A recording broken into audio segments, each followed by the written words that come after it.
Hey everyone, welcome to Giggles and Glutes.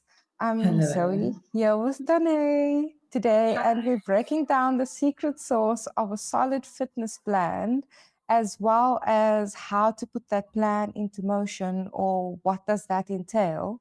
And then right at the end, if you stick with us to the end, we have something special to share with everybody. So stay tuned all the way to Stay the end with tuned. us. I love how you said the secret sauce. It's like, what is the secret sauce? Tell me the recipe. What are you sharing with us? So, like with every secret sauce, it needs to be well balanced. It can't be too tangy, it can't be too sweet, it can't be too sour. And so today we're going to be talking about that and how we get our workout plan to balance or to look balanced, and what are all of those components. And as you know, the most important thing is having a solid foundation. Yeah. In order to create that, we need a good warm up at the start. Often see people coming into the gym, putting their bags in the locker, then heading straight to the gym floor or the treadmill and just start running. We don't want you to raw dog your workout. That No, is we not the way. definitely don't. So, for the very first thing that you need to design a winning workout plan is to have a solid warm up. Now, your warm up would entail anything that is going to elevate your heart rate, like the elliptical, the treadmill, a functional or dynamic warm up. You can decide what you want your warm up to be, but obviously, when constructing your warm up or choosing which exercise you are going to be doing, you want the exercise to match up with work that you're about to do. So let's say you're going to go for a run. Maybe you start off doing some light walking on the treadmill, start to get the heart rate going, and then you maybe start to increase your pace. You may be going into a light jog for your full sprints or whatever your running workout. We always want to make sure that when we have finished the warm-up part of the workout, that you are feeling flushed, that you are feeling warm. The touch on your skin should be warm. You should have broken your first sweat. If you did not break your first sweat, then you are not warm, and it's not going to be enough to carry you through the session. Yeah, because essentially your body's they're not prepared to do it. And like you said, warming up correctly with what you are going to do. Like you can't be doing arm circles before leg day, like it don't make sense to do that. So if you are Yeah, going to be doing running, warm up your legs and arms because you kind of need both, but more legs. If you're going to be doing a chest day, warm up your chest and your shoulders and your joints essentially is what needs yeah, to be warmed up as well as the muscle, but it needs to make sense and align because otherwise doing a warm up and then training a completely different muscle group is yeah, very much defeating the purpose. yeah, From an injury perspective as well, you can get hurt like if you don't warm up properly. And Zoe and I were talking about this before our recording, and we were saying how this is very similar to like a car. If you think about a car, an old car, in like back in the day, you would have to warm up the car before you actually drive it. Before you need the car to work for you, it must be warm first. So thinking about your body in the same way, it needs to be warm first before it can do what you need it to do. You can't just yeah. go ice cold and then your bones go and then. Yes, yeah. It also prepares the body for the load that's about to come. If you are doing any level of weight training, you want your muscles to be warm enough to be able to hold, maintain, and carry you through the workout. Yeah. And if it's not warm, you can get tears, and not the good type of tearing where your muscles are growing. You can literally Mm. get third-degree tears. We've seen it happening. People Oof. shoulder popping, people tearing their triceps, people tearing their pecs. Mm. It's And go and search these videos in YouTube so you can scare yourself into a warm up because, like, seriously, too many people skip their warm up and they're like, it's a waste of time and yeah, whatever. But then once you are injured, you go, I should have. yes, But foi toch. yeah, So, like, yeah, you know. yeah. I found a little science nugget. Science nugget. So cute. The 2019 Journal of Strength and Conditioning Research, they found that people who did a dynamic warm up before their workout increased their overall performance by 10%. If you can gain 10% more gains within your workout just by doing 5 to 8 minutes of warming up before the actual workout, I think Mm. that's a benefit in itself. For sure, definitely. And also to if you did a workout and you didn't warm up and you did that same workout and you did warm up, you'll be able to feel the difference immediately. You might Yeah, need a new PB, you might be able to push like a heavier weight, which is a PB, but like even train for longer, maybe even still have enough in your reserve to do a little bit of cardio after. Like yeah. so many things your body could do because you prepared for the load. Yeah. Yeah. And then when we are moving, you've done your workout and now you are doing the actual load or working part of the workout. Obviously, depending on what day it is, you either can be having a cardio day, strength day, or flexibility day. All three training principles hold equal value. They Mm, are they are not one superior to the other or should not be regarded as the one is superior to the other. They all serve their own purpose and are equally important to having a well balanced, strong, fit body. And mm. that is what we want. We want our bodies to be cardiovascularly strong. We want to have flexibility. We want to be strong in being able to lift stuff and pick stuff up and have rotation and all of those things that come with it. So if you were doing your strength training days, let's say you've done your warm up and now you're going into your strength training, your session is on an average between 30 and 40 minutes of strength training, and you've designed that workout for yourself. Strength training is important because we are building muscle when we are doing strength training. And that is so crucial for your bone health and for your metabolism.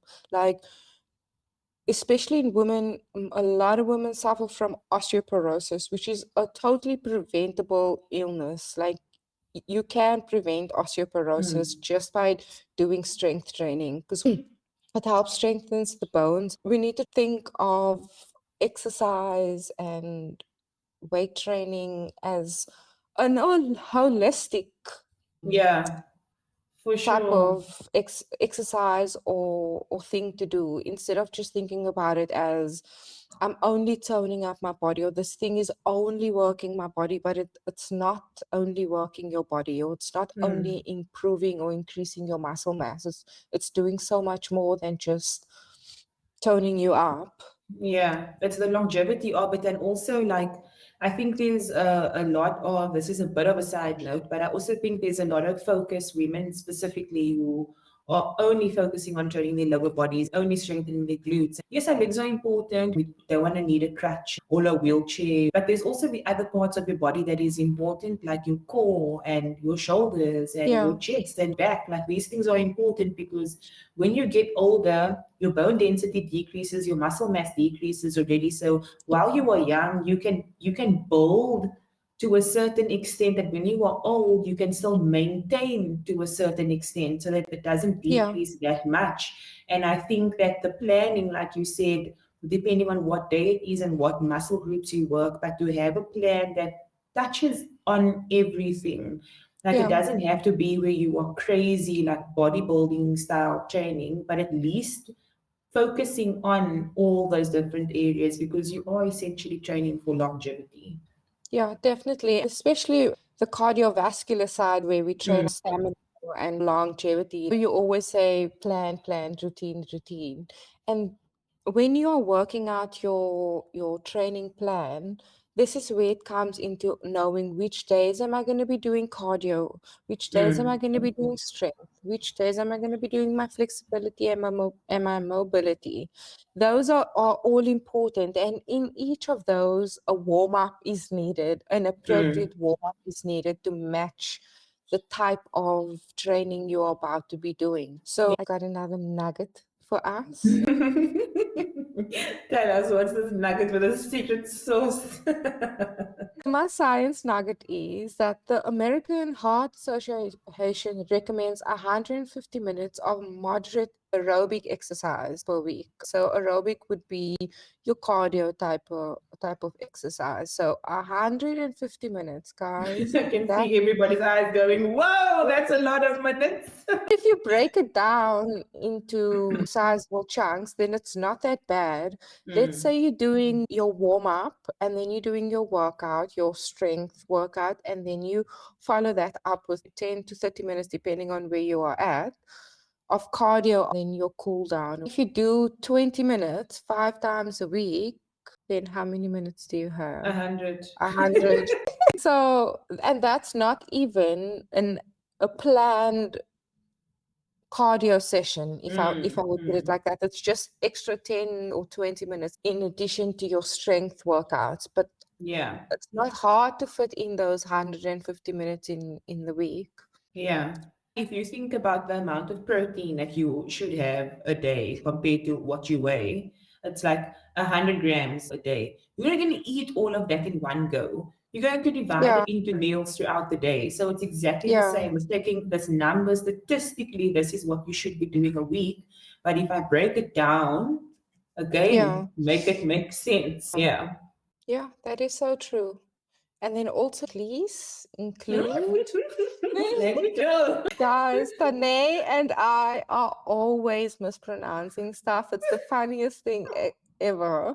The other day, she messaged me. She was like, the intro and the extro instead of saying outro. I was laughing for like a full 5 minutes, I think. I was just like thinking back to it the entire time. And I was like, this word should actually be It extro. should They got it exist, wrong. right? It should be an extra because it's so extra. Like what? Oh my god. Oh, don't mind us. Okay, and the final point that I would add to your fitness plan that it needs to include, like I just said, would be your cool down. This is the closing part of your workout. This is where you say thank you to your body. This is where you say, I'm feeling stronger.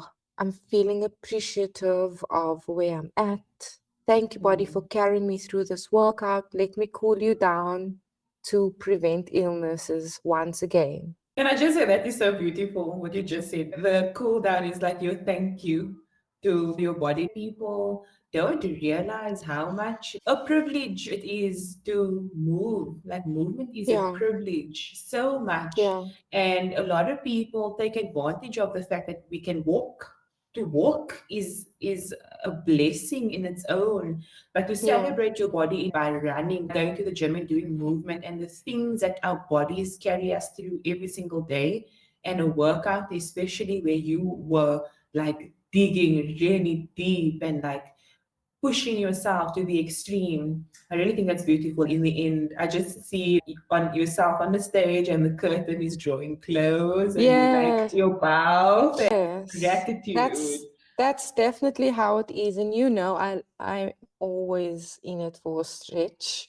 Oh, And a stretch. whenever That's like, whenever I'm stretching or cooling down, I try to think about the workout. Did I give my all? Did I do enough? What could I have done better? If I did enough, I say, well done, Zoe. You pushed hard. You did what you came for, you know. And if I don't, I try and think, was I tired? All of those things. yeah. This is not a beating, you know, it's a reflection. It's important to catch yourself and make sure you are not just being too kind to yourself, if that makes sense. The It's gym is the only important. place you can say that.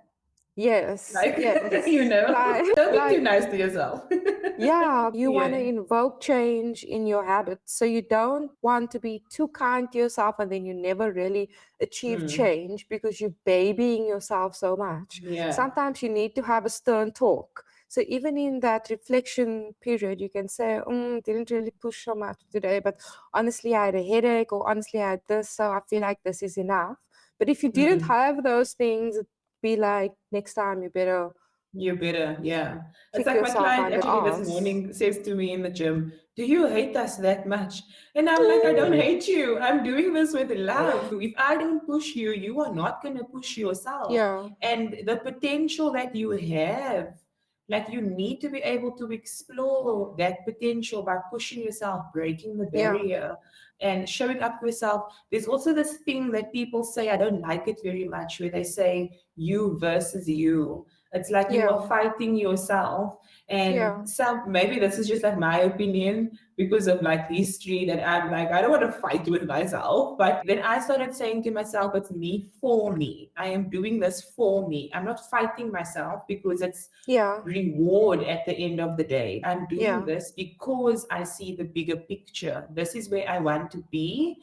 This is what I want to achieve in the gym and maybe in life as well. So this is the plan that I need to do. I need to warm up. I need to strength train, lift actual weights, move in a HIIT kind of a way. I need to do cardio and I need to stretch. This is the plan. yeah, yeah. And, that's how I get to the goal also at the end of the day. It's you Yes, for you. you. Definitely. Yes. Yeah. Wow, we have come to the end of our episode. We hope this helped you create some structure in your workout. Thanks for sticking around to the end. It's time for our surprise. You guys, it has come to the time for us to reveal our little surprise. Zoe and I will be running our very first competition on Giggles and Glutes, and we are so excited because we have some amazing prizes for you guys. We are going to do a Korean skincare giveaway, which is amazing, and then also 3 sessions with me online, which will include one Yay! consultation and 2 sessions. There's a lot more about the competition, obviously, but there are a few requirements, of course, as there always is with any competition. So you guys can head over to our Instagram page. We will be posting up exactly what products will be up for grabs in this giveaway and all the T's and C's that apply, as well as the platforms that you need to follow us on, where you need to like, subscribe, and share to in order to have an entry into this competition. So we're very excited for this. And yeah, we'll leave the links in the description below. We will do that. This brings us to the end of our episode, guys. Thank you so much for joining us on Giggles and Glutes. We hope you could resonate with this episode, that you were able to learn something from this episode. And like I tell you to do every single week, if you need to re-watch this, grab your book and your pen and make some notes, because it didn't hurt anybody to put pen to paper. This is how we learn, and we are here to guide you. We hope you enjoyed this episode. Thanks for joining us. We will see you next time. Bye. Bye.